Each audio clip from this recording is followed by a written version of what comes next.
And a double flippy. He comes out from the get-go. He certainly does, Thrill. He's available at ericbyrnes.com. But this here mug is available at nofilter.spiritsale.com. Nofilter.spiritsale.com is where you can get that, along with, Thrill, the Deuces Wild gear. I will tell you this Wait a right second. now. Wait. When you hold that son of a bitch up, you got to make sure it's the right spelling. You have the wrong spelling. Oh, I don't give a shit. We got the right ones we're selling. Here it is again. NoFilterSpiritSale.com. If you guys want to get the gear before Christmas, awesome stocking stuffers for anybody that is a fan of the show, anyone that's obviously a fan of Thrill. This is something cool that you could get them, your office mate, whatever. So Hey, look. we appreciate the support here at No Filter Network, and we promise you that the proceeds, whatever sold here, will go to my next bottle of tequila. I promise. That's where it's going to go. That's included. That's included in the dyslexia shirts that we have too, as well. So, Oh shit, man! Well, Thrill. hey, Happy congratulations, Tuesday by to the you. way. Congratulations, because some of the guys in the guys and girls in the audience, they're talking about you doing the Bobby Dolan, speech over there at Nevada Arena. That's awesome, man. I've done that 2 or 3 times before, and I wasn't able to do it, here lately because of scheduling mix-ups. But congratulations for you doing that. Yeah, thank you, dude. I really look forward to it, and they've done a terrific job with the program over there. So it's something that I really enjoy doing, just talking baseball and spreading the knowledge of the game with past stories and uh, everything else. So to be able to go ahead and do that, and Jake McKinley, who's the head coach over there, has just been really, really cool and fun to deal with and work with. I'm going to try to get out to the ballpark before we even do that. The speech thing or whatever else we do at the dinner is fine, but it'd be fun to draw a connection with these guys and Yeah, get out there and maybe no. work with some of the outfielders or whatever. I totally agree with you. I mean, it's like, when I go around Mississippi State, I try to get in the clubhouse, go see the guys, shake some hands, get to know them before, go out on the field and say, hey, look, hate to tell you, but I've been there, done that, and I'm one of the boys here, so just treat me as such. But, you're going to have a good time. I would imagine old Battleborn will be there, besides, some of the other people that we know in the crowd. One of the things that I wanted to let y'all know, it's pretty obvious. I'm here in the old hit room here in the garage, moved the 2001 Buick LeSabre, so we wouldn't have any problems with that. And I know Pete was talking about having some drills, for his 10-year-old, so we'll go over some of that stuff. But if you guys got, any questions, you want to go through some stuff. I know Eric wants to go do some slow motion stuff. We'll go through that. And yeah, we'll go from there. One of the things that just came up, as Eric said right before the show, was that the Giants secured the number 4 pick of the MLB draft. That's right. Randy Wynn, I guess, is responsible for helping them secure that selection. They had a 1% chance at the number 1 pick. But with Wynn serving as the club representative, the Giants end up with the number 4 pick. So they will be drafting the highest since 2018. That's when they selected Joey Bart with the 2nd overall pick. Yeah. I like this news because, when you're in the top of the draft, you're able to get the best ball players out there, the best athletes out there. And so, I'm hoping that Buster and Zach Manassian, treat this treat this draft very wisely and draft right into our needs and address something really quick. Well, something really cool here, Thrill, was that I'm reading the article, and basically they're talking about Michael Holmes, who is a near dear great friend of mine. I played with this guy in Cape Cod, Yeah. and he's a scouting director for the San Francisco Giants, and he was with the A's. I played with him not only in Cape Cod, Wake Forest guy, but played with him in the minor leagues on the A's, and just one of the better people that I've met. So it's nice to see that he has taken that job with the Giants, and he's had that. And no better person, in my opinion. Just an analytical guy, but a old school baseball player type of guy. Yeah. And I'm really stoked to see him running the scouting department for the Giants. Yeah, no, I've had the pleasure of working with Mike a few times before the draft, and quality man, quality individual, knows what he's talking about. In the previous regime, he was handcuffed. He was strapped as far as how much cash he could spend, stuff like that. And we had a few first round draft choices that, for lack of a better term, were straight out bombs. And so now that we have a number 4 pick with Buster and Zach Manassian in charge, I'm expecting to see something really come out of this. I mean, we need to have some studs in this organization. We at the higher levels, we haven't been, I guess you want to say, kind of productive here the last few years. We are starting to get that way in the A-ball situations, but those guys are 2 years away. We need some impact players, and we need some impact players quick. All right, Thrill. Well, the big news this week: Jeff Kent elected to the National Baseball Hall of Fame. He received 14 votes. He needed, I think it was 12. 12. The thing that just shocked me with this and my initial reaction was not about Jeff Kent getting elected to the Hall of Fame. This guy has more home runs than any second baseman in the history of baseball. So he certainly is a great candidate and now will be a great inductee into the Hall of Fame. The thing that surprised me a little bit was that Carlos Delgado, who for so many years was the man north of the border playing for the Blue Jays, put up a phenomenal career. And then you had guys like Dale Murphy, Don Mattingly, who both of them defined an era of baseball for their franchises. Murphy in Atlanta, Mattingly obviously in New York. Both of those guys each received 6 votes. So they will be eligible to be on this ballot again a few years from now. But there are 4 guys here that will not be eligible to be on the ballot 4 years from now. And that'll be Barry Bonds, Roger Clemens, Gary Sheffield, and Fernando Valenzuela, who received fewer than 5 votes. So they will be on the ballot potentially one more time. If they receive fewer than 5 votes again, they're off the ballot for good, and it looks like their road to Cooperstown will be completely shut down. So, speaking of shut down, Thrill, Barry Bonds and Roger Clemens once again shut out of the Hall of Fame.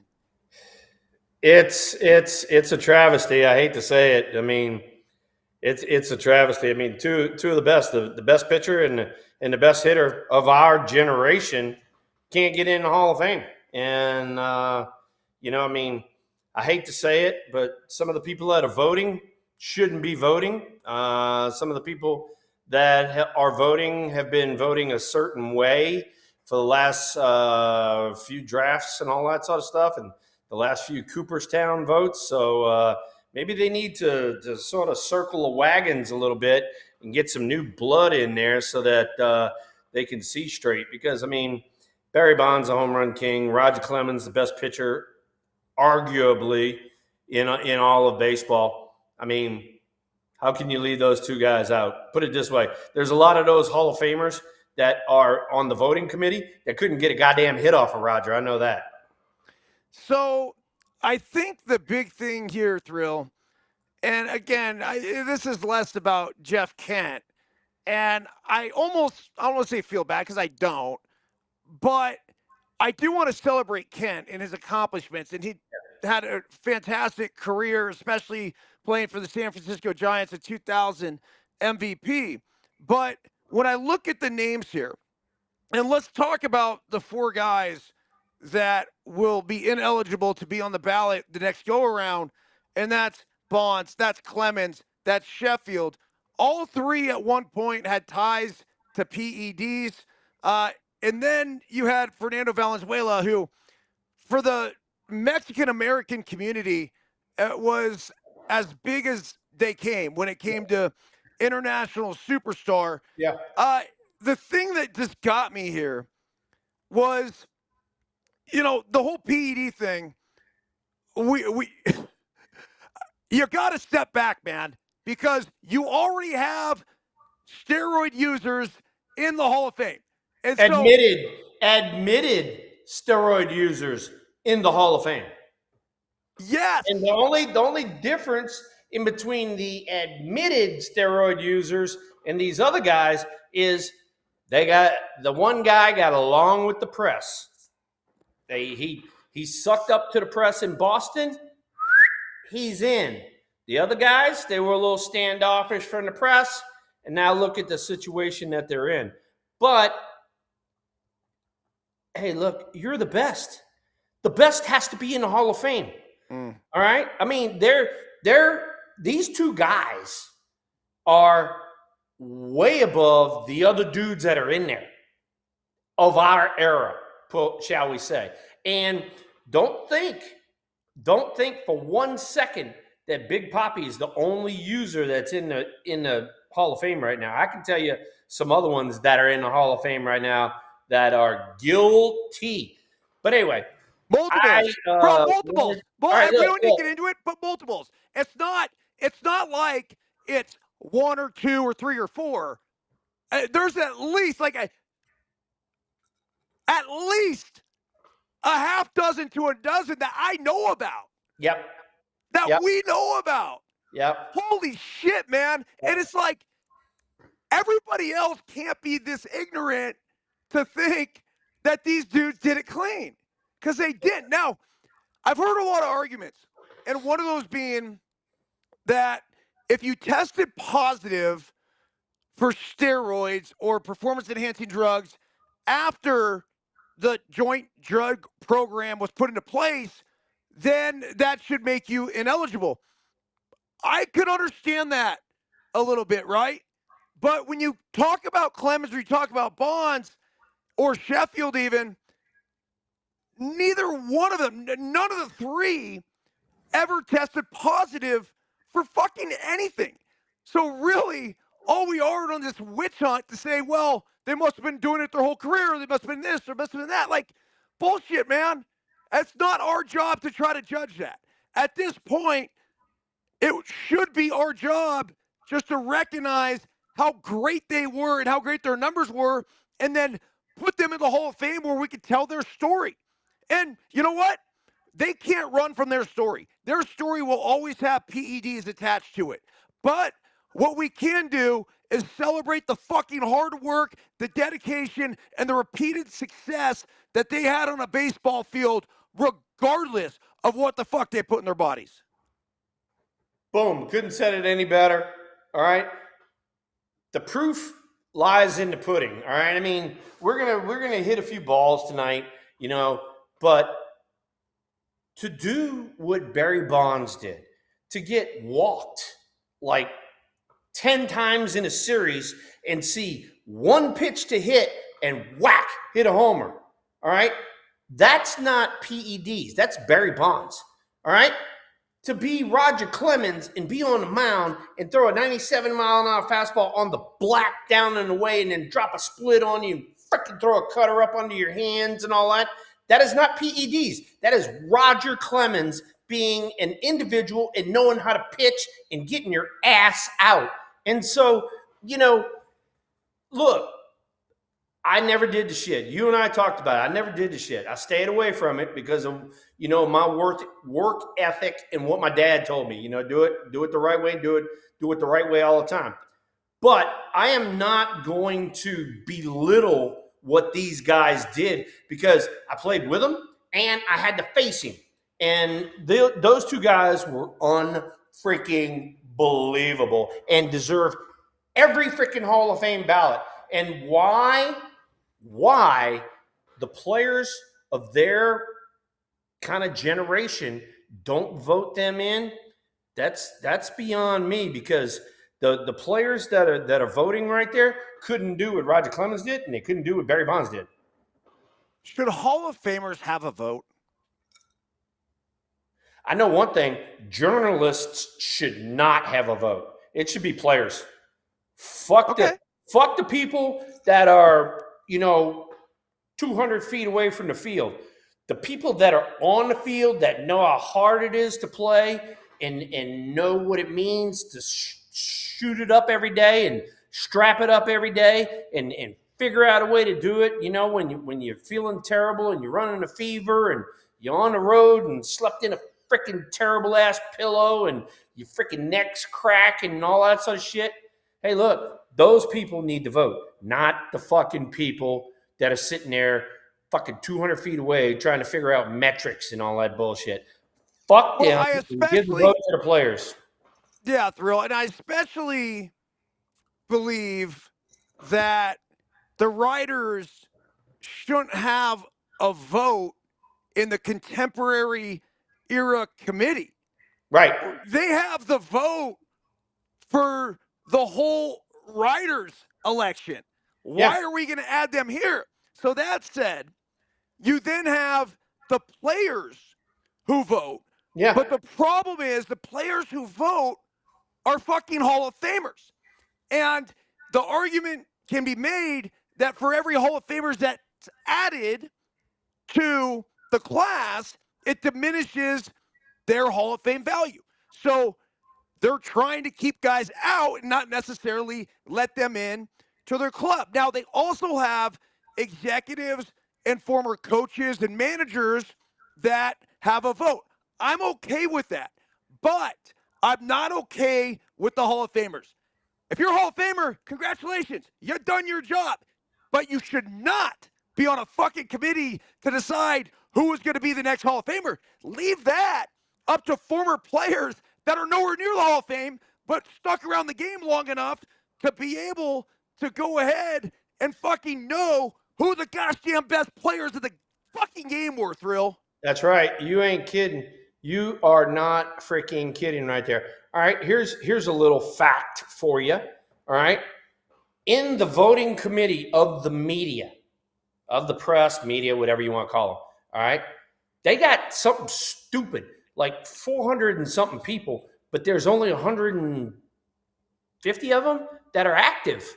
So you got damn near 300 people that are not active in baseball, whether it be writing, whether it be, broadcasting, whether it be whatever. These people are not active. They've been in the sport for freaking 40 years. They've been retired for 20 years and all that. Why do they get a vote?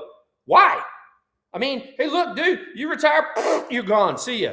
It just should only, if you let the media in, it should only be the active members. It shouldn't be somebody who's got no more judgment anymore. And for me personally, like I said, I heard the stupid ass questions freaking day after day after day about, well, why did you hit this? And what were you looking for here? And all that sort of stuff. Well, if you're that educated, you ought to know. You've heard me talk before. You've heard Eric Byrnes talk before. You've heard Barry Bonds talk before. You've been interviewing all of these guys. You ought to know. Why are we addressing these same questions again? It's because you don't know. You haven't been in our shoes, and you cannot do what we do. So there you go. But on the flip side of things, and I told a lot of our media members, I am very well educated. I was educated by the Jesuits. All right. I know where to put a fucking comma and a semicolon and a period and an exclamation point. I said, I can do your job. You can't do my job. That's a very good point, Thrill. Very good point. Okay. Mattingly. Wait, we got off subject. Before you get going here, we went to Roger and Barry. Jeff, I want to fucking congratulate the shit out of you, man. For a number of years, you held down the middle of the lineup in San Francisco, around Barry. You gave him the protection so that he could get the pitches because you were coming up behind him. And to put up those numbers that you put up in San Francisco, there was a 5-year span where I think he had an average of like 27, 28 homers, 115 RBIs. Jeff, you deserve every fucking thing you get. Congratulations on the Hall of Fame. And Podna, I will be there when your freaking number goes up on that wall. Yes, you will, man. And Thrill, dude, it's I kind of feel bad. Never mind. I said this earlier. Did this whole song. I don't feel bad, but my big point in all of this, and with Jeff Kent getting to the Hall of Fame, is that I've been a San Francisco Giants fan my whole life. Forget the fact that I ever played a day of Major League Baseball. And as a diehard fan, at least when I was a kid, and then also through that 2010 run, as I felt like I was pretty close to the action with, Rob Dean and Trina and, being so close to that family. I love the Giants, and I've always loved the Giants, and I've always rooted for the Giants, with the exception of when I actually played against them. But even when I wasn't playing against them, I'd be like, yeah, man, and, Barry was doing his thing over there. Like, I'd watch him and I'd root for him. I'd want them. My dream scenario would have been to be on the A's in the World Series and get to play against the Giants. Yeah. That would have been it. So as a lifelong Giants fan, what I'm trying to say here is that it doesn't make any sense to me, though, that Jeff Kent would be the one to get into the fucking Hall of Fame before Barry Bonds and before you. That's where I'm just scratching my head going, holy shit. Doesn't make sense. Well, you know what? That's the way life plays out, and I don't have any problems with it. Like I said, Jeff put up a hell of a career, best ever by a freaking second baseman. And, you look at the guys that came before him, Joe Morgan, Ryan Sandberg, and Jeff Kent. There was just the progression of second baseman getting better and better and better. And Jeff epitomized that. So, congratulations. Hell of a career, and, it's kind of funny because, here we are in wintertime and they told Jeff, he got inducted, and he's like, well, I've just been spending time with the grandkids and hunting. I'm like, yeah, that's my man right there. That's my man. That's cool. It is true. The guy's just living his life. He seems like a regular fucking dude. Yeah. He took a stand against Barry, though, and they had multiple altercations. One of them played out publicly in the dugout. Apparently, it was because Jeff had gotten upset with David Bell for missing a ball at second. Barry came in to defend Bell, and that's actually when they went at it. What have you heard? What have you seen? What do you know about the relationship between Jeff Kent and Barry Bonds? Well, I don't know anything about their relationship because that subject has never been breached with me, but I can definitely relate to getting on a teammate's ass. I can promise you I can relate to that because there was a few times where, myself or Matt Williams or somebody like that, got up in somebody's grill. It's like, hey, we don't play like that around here. We get after it, and if you're going to fold under pressure, you need to go fold under pressure somewhere else. So I can understand, getting in somebody's face. And on top of that right there shows me what kind of competitor you are. If you care about the game that much, you care about the team that much, and you are willing to confront people about it, dude, I'm on your side all the time. Yeah, this guy didn't give a fuck. He really didn't. I heard the story about him being in the front seat of the van. I don't know if there was spring training or whatever. You know, you get in the vans and you go from place to place. And apparently Jeff was in the front seat and Barry walks up, opens the door. It's like, yo, get in the back. And Jeff's like, nah, man, I'm not fucking moving. And they went at it. They went at it. Eventually Barry got in the back, but that was just sort of the one of the many times where they butted heads. And I do think, though, Thrill, that life in general is about the yin and the yang. And so when you have the yin that's way up here, which let's just call that Barry Bonds, you need to bring some yang into it to equalize it and level it out. And the one thing that Jeff Kent did is he was the fucking yang. And he did not give a shit. Nope. You're right. And then, hey, look, I mean, it is amazing what the Giants did, with those two guys in the middle of the lineup. I mean, they complemented each other really well. So, I mean, if they'd have had just a little bit more here and there, they'd have been perennial, playoff and World Series type of teams. Okay, let's talk about Dale Murphy. And Don Mattingly. And I'm going to group those two together because both got enough votes at least to be on the ballot next time if they decide to put them on the ballot. What is your take on them? Dale Murphy, like you, had his number retired in Atlanta, which really warms my heart because it's the teams in a lot of ways going above the Hall of Fame saying, you guys don't get it. You weren't here. You don't know. You don't understand. Talk to me about Dale Murphy. Talk to me about Don Mattingly and them missing the Hall of Fame once again. I mean, growing up here in the South, I mean, and having, the Braves on TBS and all that bullshit back then. He was a one-man wrecking crew. I mean, he had Bob Horner in the lineup with him and Chris Chambliss, but he was the man, and he carried the torch. Two-time MVP, correct? Isn't that what he was? And I mean, just a gentle giant, but I mean, a force to be reckoned with up at the plate. Do not make a mistake on that guy. You make a mistake on that guy, and who knows where the hell the ball is going to go, but it's going to go a long way. And, you and I talked about it. I've actually got Dale in my phone. I keep in touch with him. What a super individual. And, I remember the first time he got on first base, here I am, rookie and I've been watching him, on TV for all these years, and he gets on first base and I look up at him because he's 6'5" and he's like just freaking wide. And I'm like, Jesus Christ, you're a big dude. And he started laughing. I go, TV don't do you justice, big boy. I said, good Lord Almighty. And from then on, Dale and I have been really not close friends, but I mean, acquaintances to where we talk a lot. Yeah. All right. What about Don Mattingly?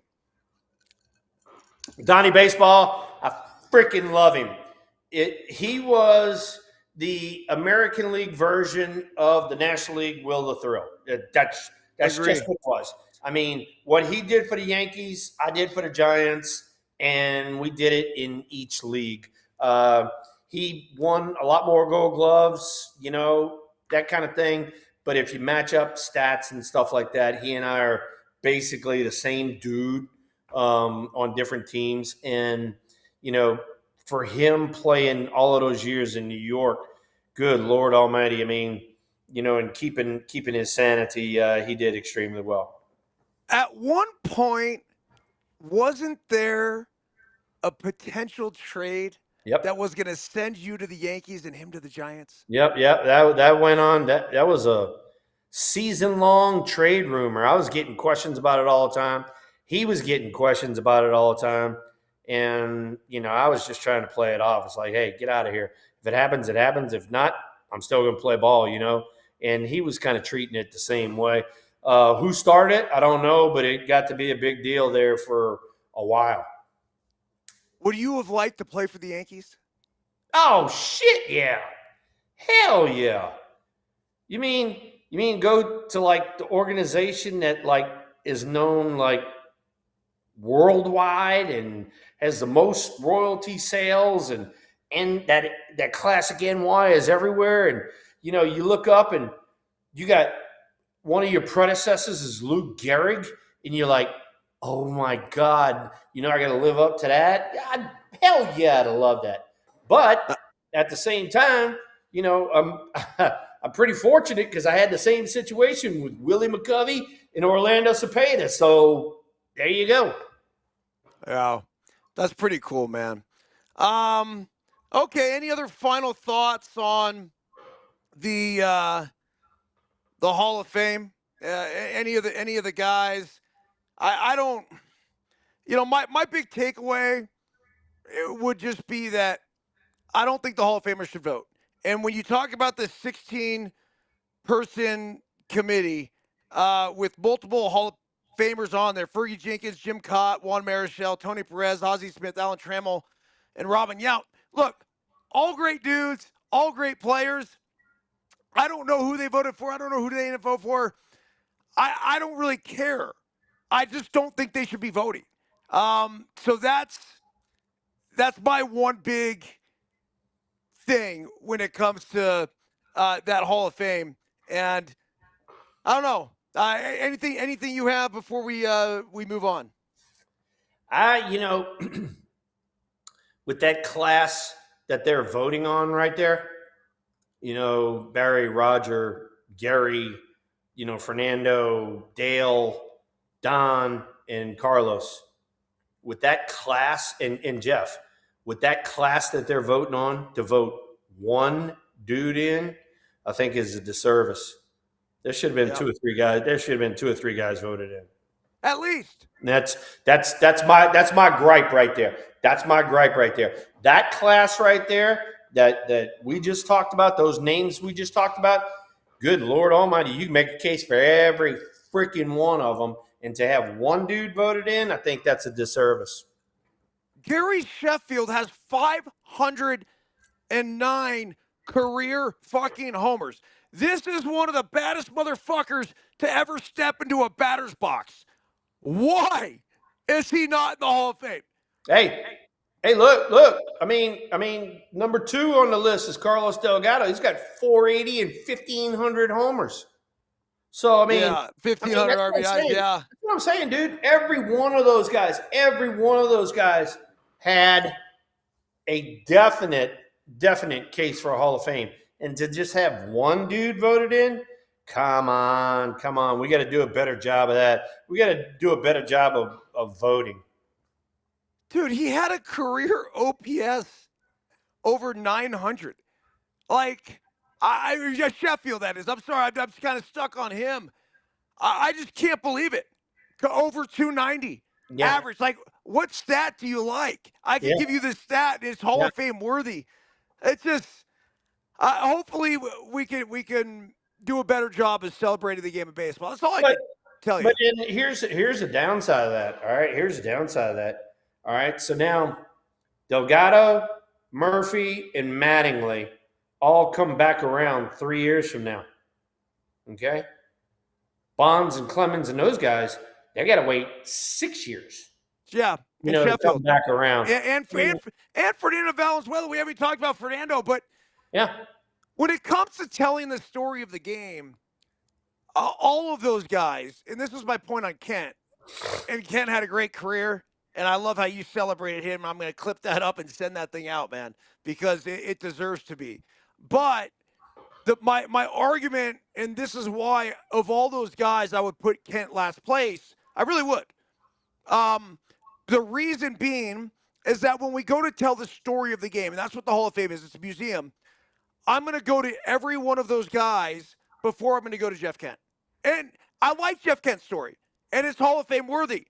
But I'm going to start at the top with Barry Bonds, and then I'm going to go to Roger Clemens, and then I'm probably going to go to Gary Sheffield, and then I'll go to Fernando Valenzuela. Actually, I would go Bonds, Clemens, and then I would go Fernando Valenzuela.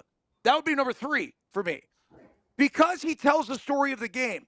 It's not because of stats or anything else, any other bullshit. He had a significant role in the history of baseball, and he also has passed away this year too. So, I mean, more reason to celebrate this man and put him in right now when it's hot. And you fucking guys didn't even come close, dude. Fuck, like that's what's frustrating. Yeah, no, That's the one that really gets me. no. Really, And right? I don't know how it lays out, but now that he's passed, I'm waiting to see about Pete Rose. When are the hell we gonna let the best ever base hitter on the face of the planet in the Hall of Fame? When is that ever gonna happen? So he's eligible again, right? So Yeah, he should be eligible. I mean, unless freaking Manfred did something and trying to keep his ass out, I don't know. It's my understanding he's eligible again. He's got to get on one of these ballots, right? That the Contemporary Era Committee puts together. He potentially could be on the next Contemporary Era Committee one. It's almost like I think they're doing this on purpose. I think they put Bonds and Clemens on this one to shun them, to let them know that their peers are saying fuck off. And that's basically what happened. That's exactly And what's happening. then I think Pete Rose will be on the next one in 3 years from now, 4 years from now, whenever it comes up. So Pete Rose then gets on that one, and if they go by the same bullshit standards that they've been going by, there's no fucking chance. So they're not going to put Pete Rose in. So then they'll go shun him for another fucking 6 years. And you really start to think that this is more of a political statement than it is an actual celebration of the game of baseball and the great people that dedicated their entire lives to it.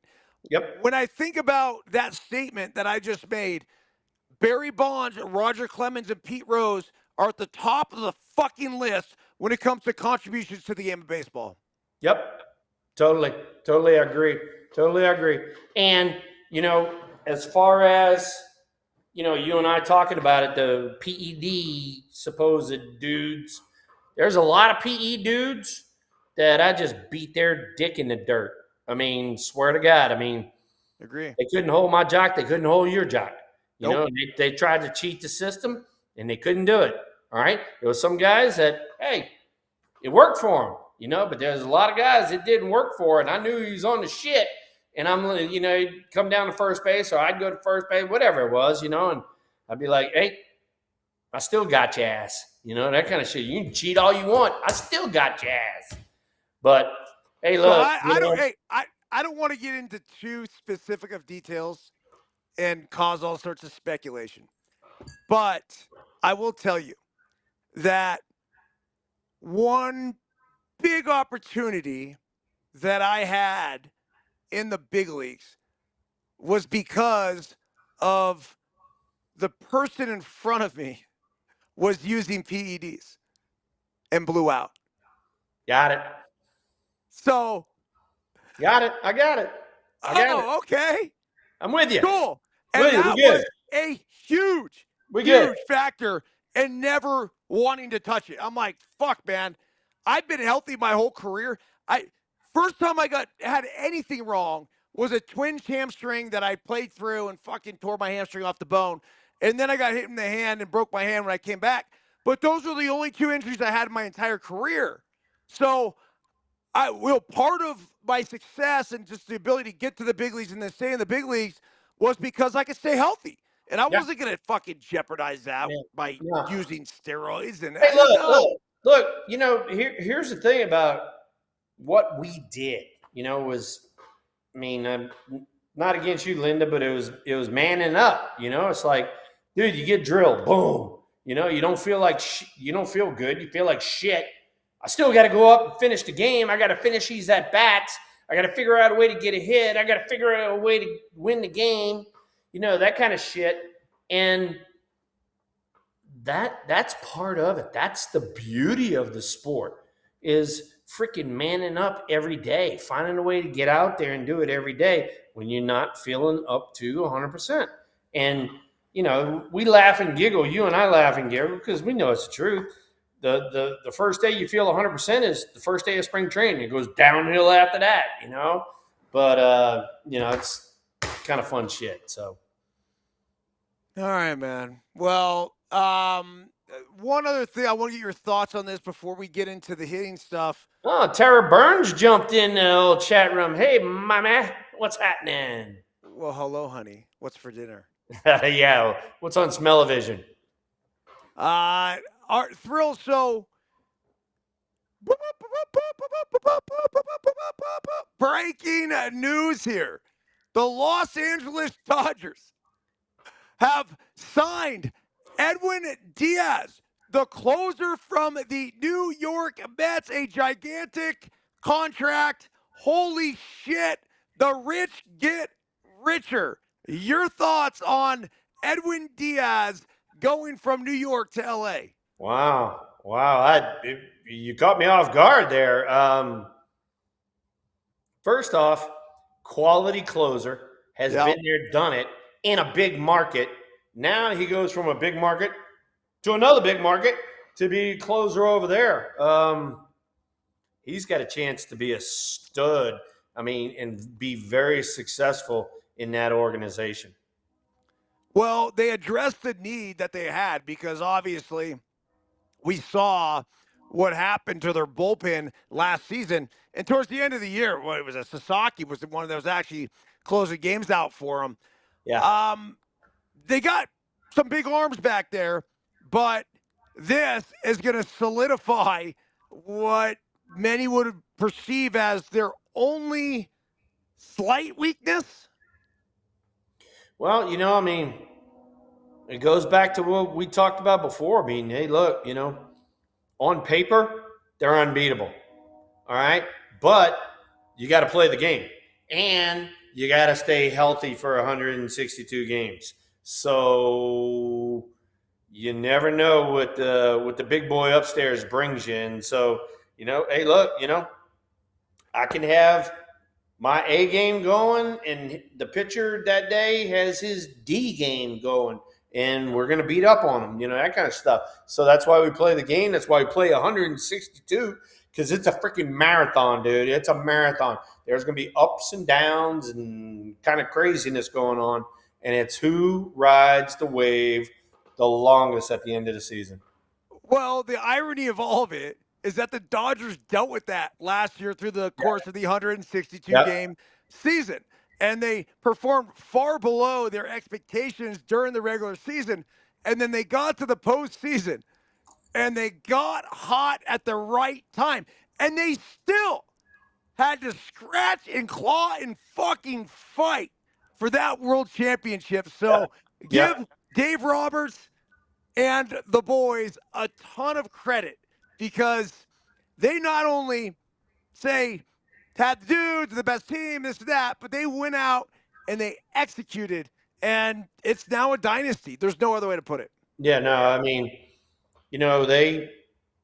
were backed into the corner a few times and came out slugging. And like you said, tippy cap to Dave Roberts. He did a great job of, motivating the guys, and then the guys went out on the field and executed. And, good Lord, that was a World Series for me personally, where I looked at it and there were like 5 or 6 plays that could have turned the whole freaking, World Series around to where the Blue Jays would have ran over the top. Yeah.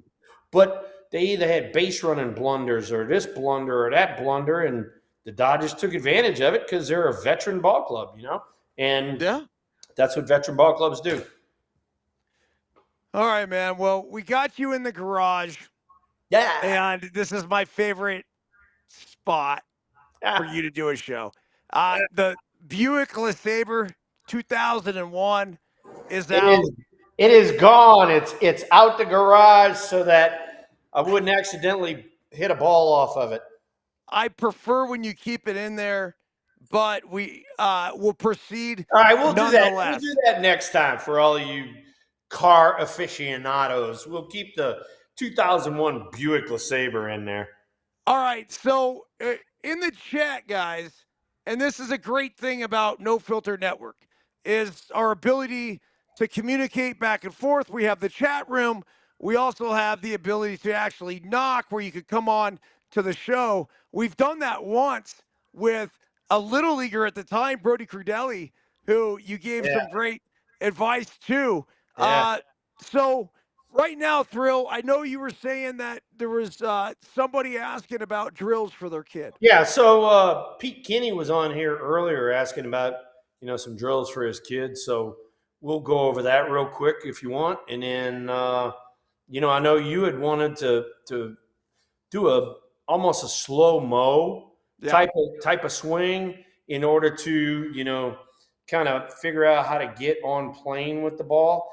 And then the one thing that I wanted to talk about is the back elbow. Let me turn around here. The back elbow. A lot of times these guys, they trap that thing in their side, and you see what happens. As soon as you trap it, that back shoulder drops. And that's why a lot of these young guys, they're up under the ball, is because that back shoulder drops when they trap that elbow. And I'll tell you how not to do that.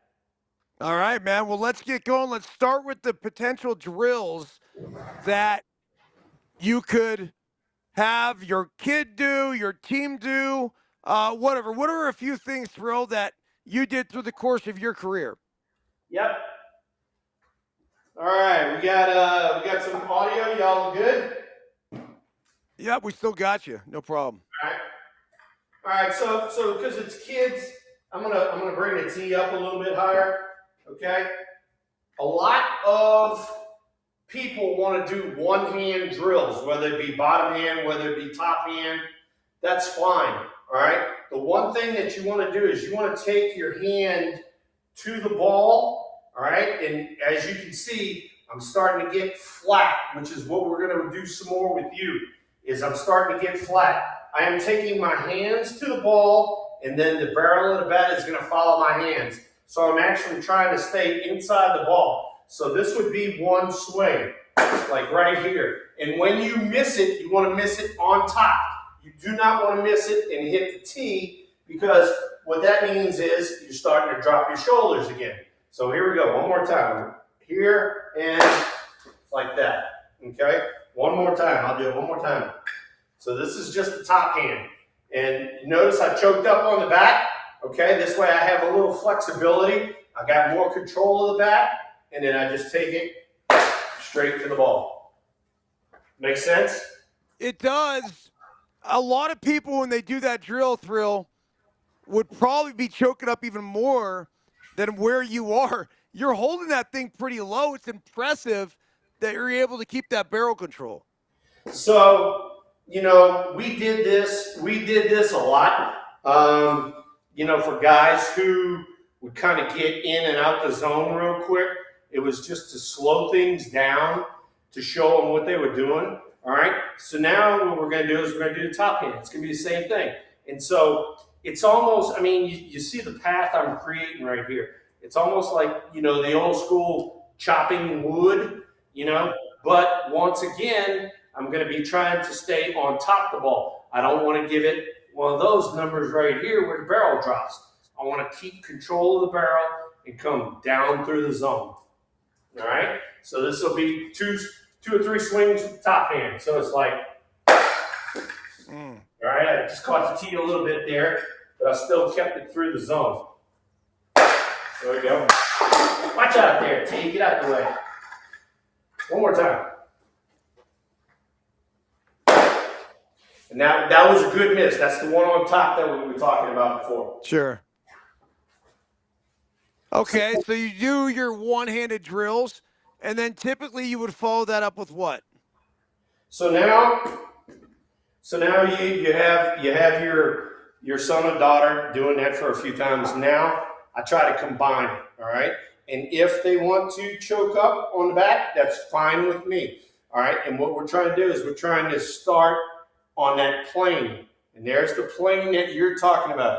You're talking about staying right here, flat through the zone. And we're going to have the bottom hand, whether you're left-handed like me or whether you're right-handed, it is going to be flat through the zone right here. There's none of this number right here. All right, it's all flat through the zone, and you get backspin on the ball. Okay, so here we go again. So I'm doing absolutely nothing different. I've choked up on the back, all right, and all I'm gonna do is just try to stay flat through the ball, all right, and then try to catch the ball dead center, not hit the tee. So here we go. That's it right there. Yeah. The tee never even moved right there.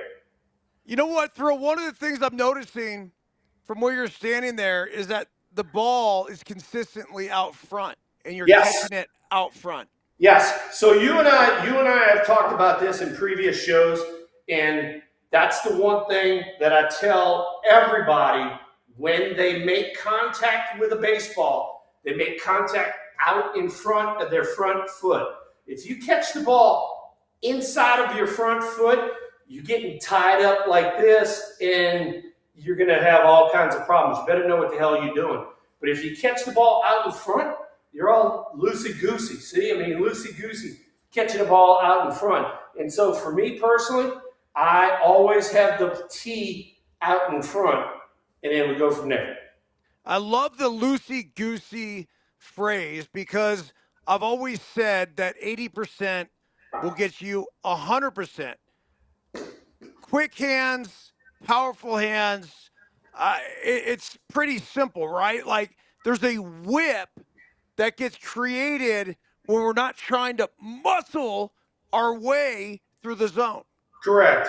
And then that's why, you know, I mean, and Dusty Baker and I really worked with this a lot was, you know, the rocking and the bat wiggle and that sort of stuff was to stay loosey-goosey like you're talking about. And then that wiggle and that rock all of a sudden became my timing mechanism off of the pitcher. And so I'm here, and then it's boom, it's time to go. And I've gotten locked down, and now I'm just going to pull and stay flat through it.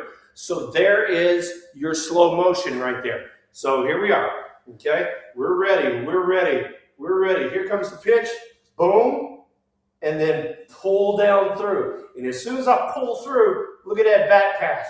I mean, as flat as can be, right? And then on a ball down, all right? On a ball down, wham, same thing. I'm still flat through the zone. I'm not this way. My shoulder hasn't dropped, none of that stuff. Everything is this way, this way, this way. Does that make sense? That's so pretty. It really is. Hey, so Joe is on here, and he makes a really, really good point. And I've never heard it put this way, but I've had a lot of kids ask me, Bernsey, what do you mean 80 will get me 100?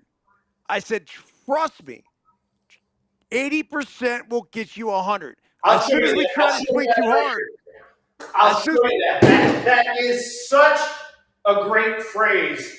And what we did was we used the phrase, work at 75%, iron it out, and then ramp yourself up. All right? So here I am, okay? I'm up here, and I'm trying to work on something. Let's just say I'm concentrating on taking my hand and I'm pulling it down through. All right? So what I'm going to do is I'm going to get there, and I'm going to be like, wham, okay, that's about right. And then I'll go, wham, yeah, that's about right. So now here's my 75% swing. All right, just nice and easy, nice and fluid. Tee doesn't move. All right, fine. I got my 75% swing. Woohoo! All right. Here comes my 85% swing. So now I'm just going to ramp it up a little bit. Just a little bit more. All right? Feeling good about myself. 75% was good. 85% was good. Here comes 100%. This is getting down after it. Here we go. Tee doesn't even move. Love it. All right, and so what we're doing is we're going, okay, Yeah, I feel it. All right, yeah, yeah. Now let's give it a little bit more effort. Yeah, yeah, yeah, yeah. All right, now let's get it game time. This is my A game. I'm getting off swing. Bam! There we go. Let's get after it.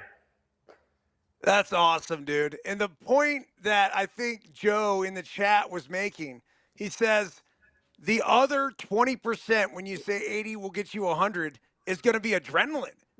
And that's why I know I would always try to keep it at that 80% because the 80% would allow the 100% swing. Where if I had the 100% swing, I was going to actually drop it back to 80% because I was trying too hard.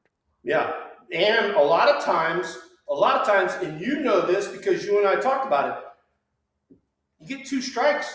You cut your swing down a little bit, you might choke up a little bit. And dude, you'd hit some 450 footers and you catch yourself off guard. You're like, how the hell did that happen? Well, because I slowed down, I did everything pure, and I caught the ball good. And so look at those three swings we just took right there. 75, 85, and 100, and did not even touch the tee. Not even touch the tee.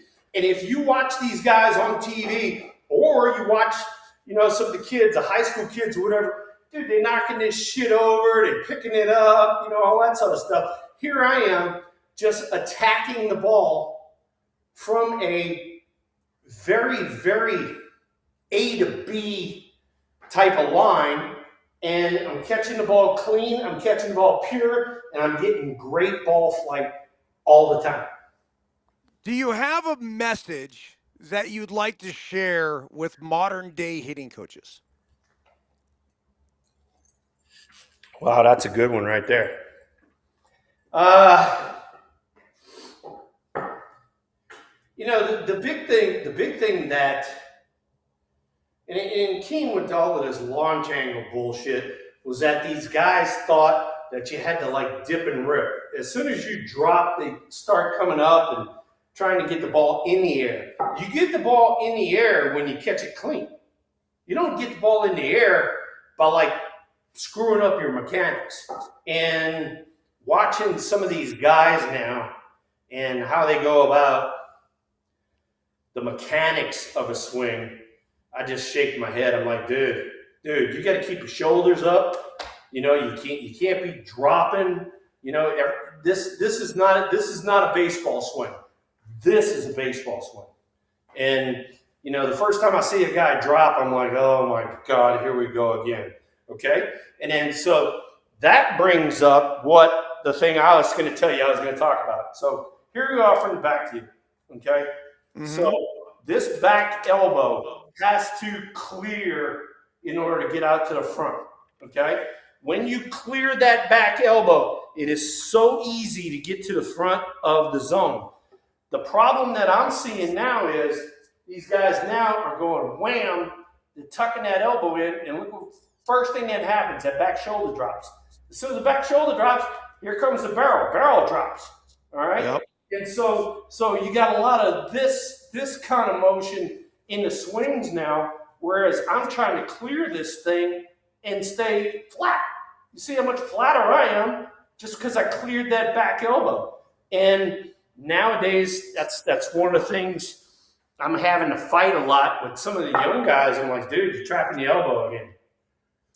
How do you? I get in the cage and I show them, and they're like, Jesus Christ. And I'm like, yeah, that's the difference in between me and you. I'm doing it technically correct, and you're not.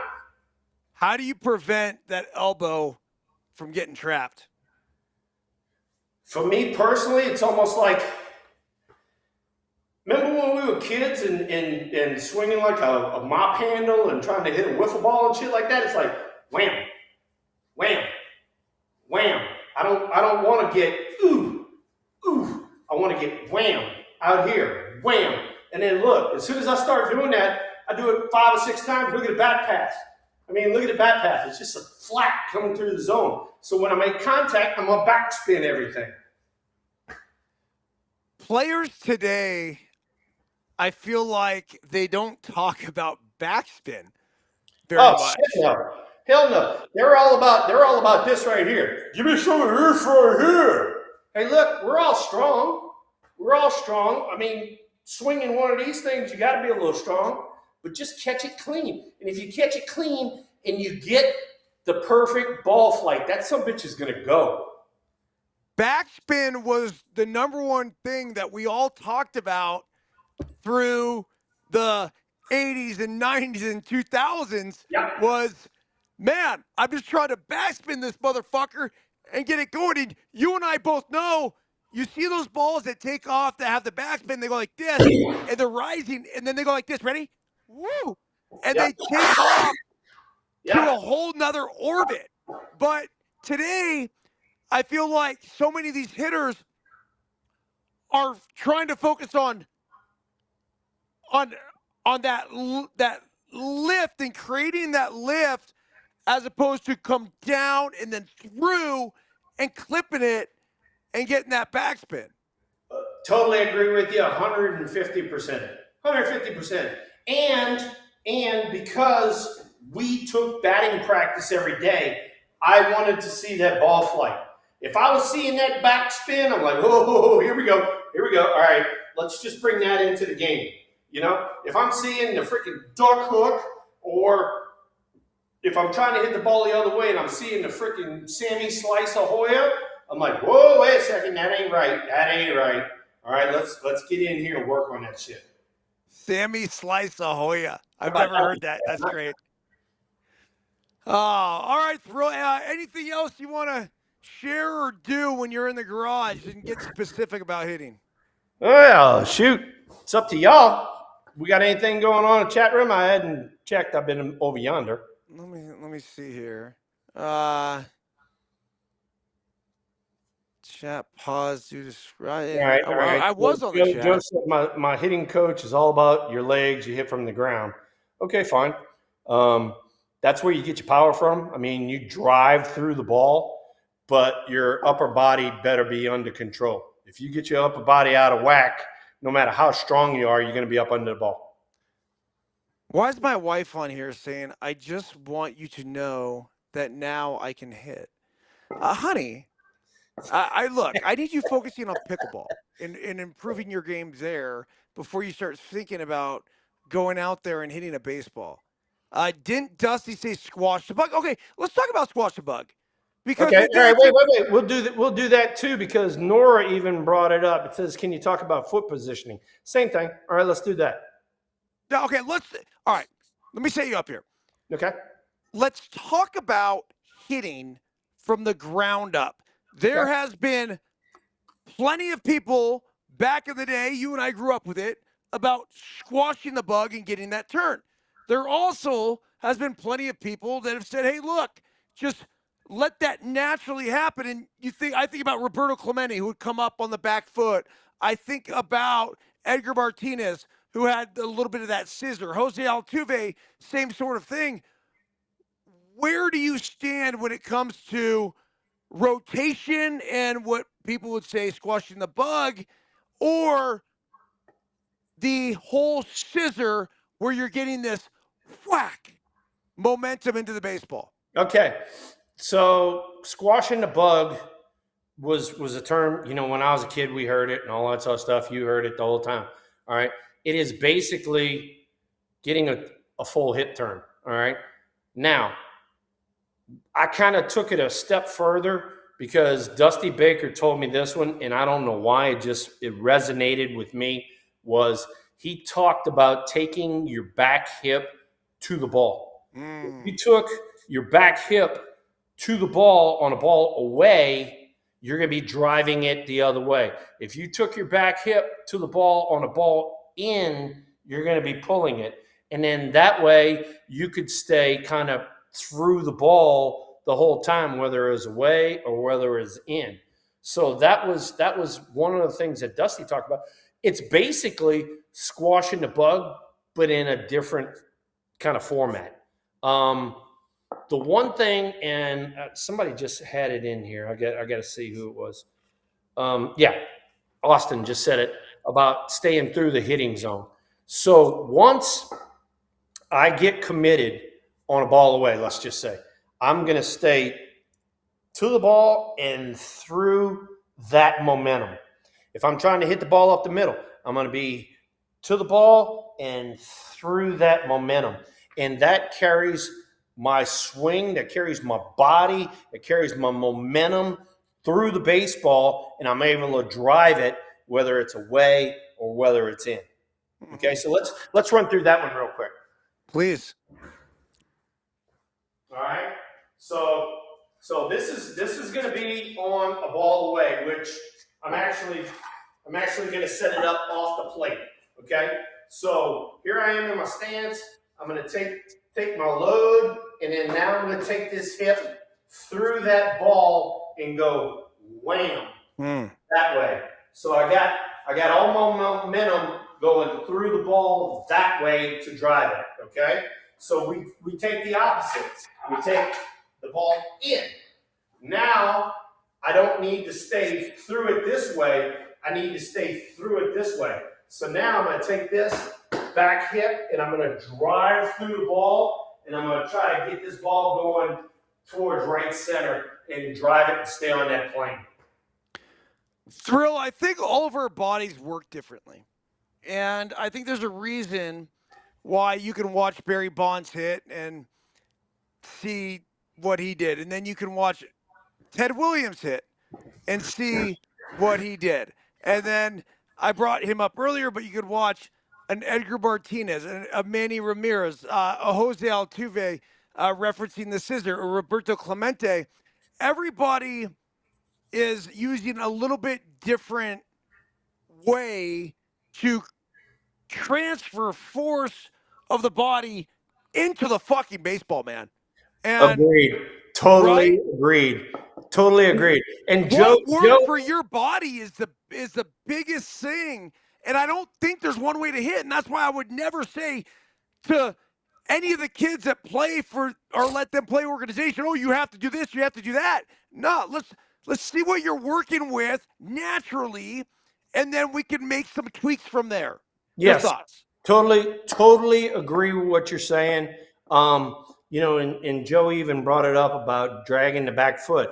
I was a big back foot dragger, and the reason being was because I was getting so much momentum going into the ball and trying to stay through it that I would actually drag my back foot a hair. All right. A lot of guys now, they want to hit and kind of spin off that axis that they created.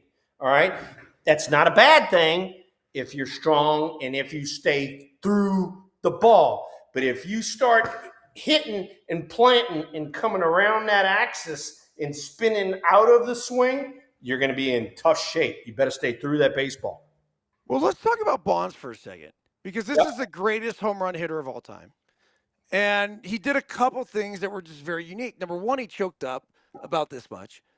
And then he would create this tip here, and then he would stay on his backside. He'd come here and then wait longer than anybody else, and then go whack and put the barrel of the bat on the fucking baseball with incredible force. Why was he so successful? He was, first off, he's gifted hand-eye coordination. He'd been doing it his whole life. He was taught by his godfather Willie Mays and his dad Barry Bonds, Bobby Bonds, excuse me. Yep. And he was a very good tactician, and he polished it up. He polished up the information that he got and made it his own. And so like some of the stuff that you and I've been doing right here, he does the same exact thing. Might be in a little different way here and there. I mean, he didn't drag like I drag, but then I was always, I took engineering. It's like, force against immovable force. You want to get as much force into that as possible. And so that's why I always wanted to attack out in front and get all of my body weight, all of my momentum, everything going in the right direction out in front of home plate. And, there were a lot of guys in our era, that's what they believed in. and I took it and kind of made it my own. Dusty and I worked together on it, and you see kind of the results right here is the fact that, I mean, I tried, you and I have talked about it before. I tried to take holes and make them smaller. All right. We all have holes in our swing, but I tried to make them smaller to now where the pitcher has to work harder to get me out. And on top of that, some of my weaknesses, because I worked on them so hard, some of my weaknesses actually became my strength. I could never, when I was in high school, you throw me a ball away, I was an out. I'd freaking roll over or whatever. But now, closed up and driving through the ball, now I'm hitting stuff, 400 feet the other way. And I took that hole and I just made it a small hole. Yeah, it's interesting because when you talk about holes, like, first of all, like, I don't think I had a hole. Where if you told me, I'm going to attack a pitch up and in, and I'm going to, bail and wail and get that, like, I could do it. Or you Yeah. told me it's down and away, and if I could commit to fucking hitting that ball down and away, I could do it. Yeah. I always talk about approach, and my main thing is, if I'm like, okay, if I look fastball away on every single pitch, that's going to keep me on everything. I look fastball away. I'm here. Boom, attacking it. Oh, it's a slider. I can wait back. You hang it. I'm going to bang it. Oh, it's a fastball away. No, never mind. It's middle. Fucking attacked. Yeah. Fastball away. Middle in. Attack. Right. Fastball away. In on my hands. No, I'm good. Unless I had 2 strikes. I got Right? you. I got you. Yeah. So Yeah. that was always the one approach that I had that would get me to the others. The thing that Bonds did, and I had an opportunity to hit with him several times through the course of my career. We actually trained together in the Aussie. I say trained together. He was, what, significantly older, but when he was in his prime and it just got to San Francisco, I was at UCLA and he needed someone to play long toss with. So I went out and I would play long toss with him, and then I'd get to hit with him. And Raymond Ferris was the trainer who he was working out with, and we do sprints together and all sorts of other shit. It was fucking awesome. And he would call me college boy, and he'd always bum a fucking Copenhagen from me too. The guy never brought his own dip to the ballpark. Always asking, hey, Byrnesy, you got this? Yeah, whatever. All right, college kid. So that all said, the one thing that I noticed was that his head never fucking moved. And there was one day that we were out at Stanford and we were hitting, and Bobby Bonds was there. And he walked up. I think I've told you this story before, but basically what happened was that Barry was hitting, and Bobby goes, hey, come over here, kid. And so I walk over, and he goes, close one eye. I said, okay. And he goes, look through this hole. I said, okay. And then Barry takes a swing. He goes, how many holes did Barry's head move during that swing? And I said, 0. He goes, yeah, yours is moving 7. We got to work on that. So that was like, kind of an eye-opening thing. But he could wait so long because he was so fucking quick and so fucking strong until he could wait longer than all of us when it came to deciding whether or not he was going to swing. Right. Right. Totally agree. Totally agree. And I even just told you guys, I was aggressive. I wanted to attack. I wanted to get that momentum going and keep that momentum all the way through. And if you guys go back and look at some of my old clips, you'll see a lot of like takes and stuff like that. And I'll go like this, I'll be up there and I'll go wham, and I step out the batter's box and I'm like, God damn it, stay back. One of them numbers, because I'm getting too far out there because I'm wanting to attack more. All right. And it goes back to exactly what you just talked about with Barry is I cannot attack until I see it. Then when I see it, then it's like, wham, now I get down after it. All right. But if I'm cheating and I'm out here, that's when I step back and I'm like, stay back, God damn it, stay back. And that was a reminder to myself. And not only that, too, you and I talked about it before. This is a lot of this stuff is pre-video and stuff like that. We had to rely on our teammates. So I'd go up to EB and I'd be like, Eric, if you see me jumping out there, or if you see me pulling that shoulder off, yell at my ass. Get it? Get my attention. I don't care what the shit's going on. Get my attention. And as soon as you get my attention, I'll step out the batter's box and I'll go, all right, I need to make that adjustment. And I'll get right back in the batter's box. I'll make that adjustment on the fly. And that's where the game's changed. These kids cannot make the adjustment on the fly like we did back then. Yeah, it's true. And I don't look, I can't speak a ton about today's game, but I can tell you that I could figure out whether or not a hitter is going to have success by his takes. So when I see this, Yeah. I'm like, oh, we got him. Yep, got him. Got him. When I see this, I'm like, uh-oh. Yeah. Right? Yeah. Oh, we need to trick this guy. Well, we better figure out another pitch, man, because he looks way too comfortable up there. All right, so for some of the people in the audience, who are coaching and coaching, whether it be their sons or daughters or whatever. All right, the one thing, this is a Tony Gwynn thing. I bought into it and I loved it to death. All right, was my batting practice in the cage, not out on the field. Out on the field, I want to see the ball fly. In the cage, because anybody can hit in a freaking cage. I mean, you're in a freaking tunnel, right? Mm-hmm. I want to hit everything almost like a one hop off the pitcher's mound. One hop off the pitcher's mound. If I hit a ball in the top of the cage, like any part of the top of the cage, I backed out the batter's box and I was like, that fucking swing sucked. All right. The reason being, and Tony and I talked about this at length, was if we get that plane and we get that trajectory down, right? When you get into the game and the situation gets big and there's 40,000 and you're amped up and all that sort of stuff, when you miss it by that far up underneath, woo, see ya. All right? But if you're constantly in the cage hitting shit, and you get in the game and you miss it by that far, dude, it's a pop-up, strikeout, walk your ass back to the dugout. All right? This is what Austin in the chat is talking about, feel versus real.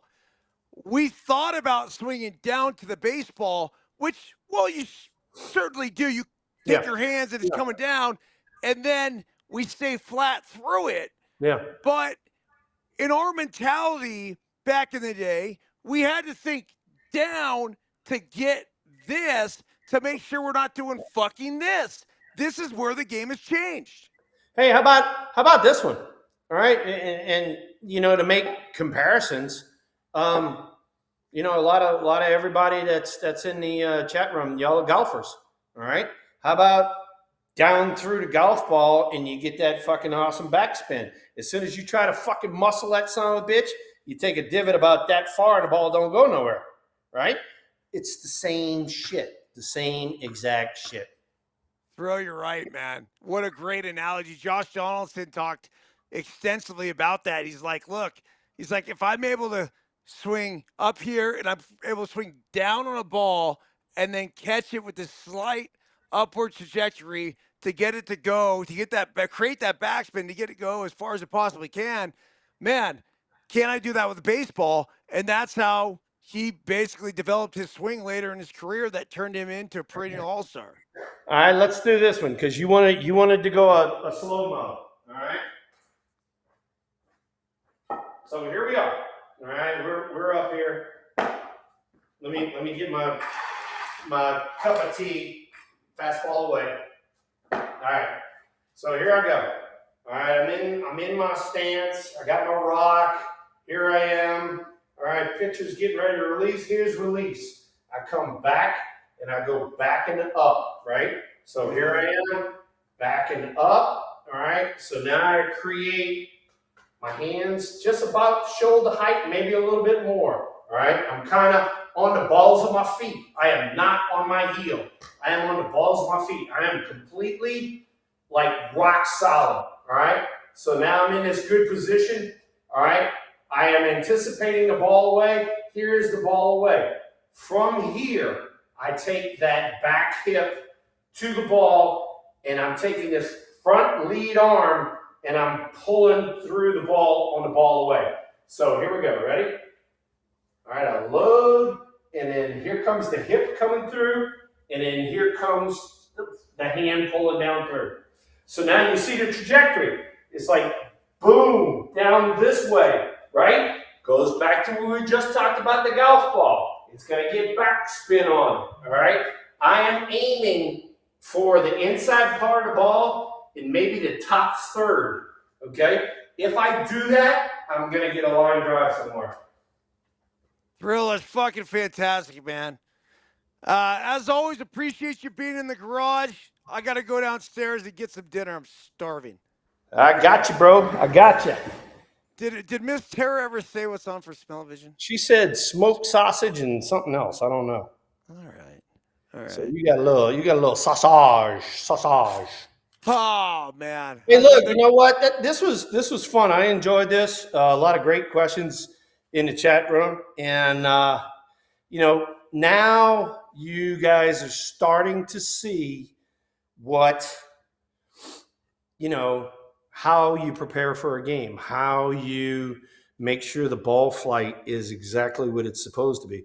And we did that, whether it be in the cage or what, for me personally, because I wanted to see ball flight.